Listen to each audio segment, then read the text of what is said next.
So here we have the Carfidant Scratch and Swirl Remover Kit with the drill attachment. Then we have our sanding block, our hand polishing pad, and instructions.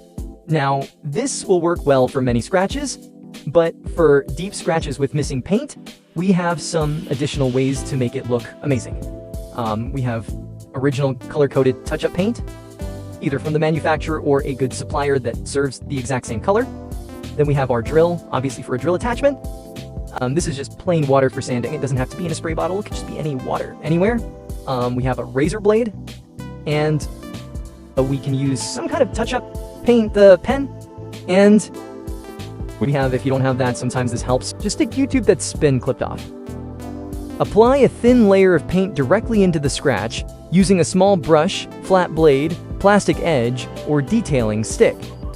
Wipe off excess paint, leaving paint only in the scratch.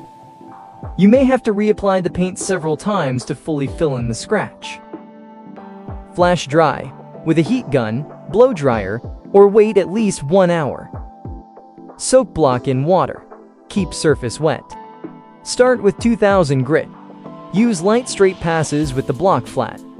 Switch to 3000 grit to refine. Rinse, dry, and repolish with drill pad. Shake the bottle and apply compound to the pad.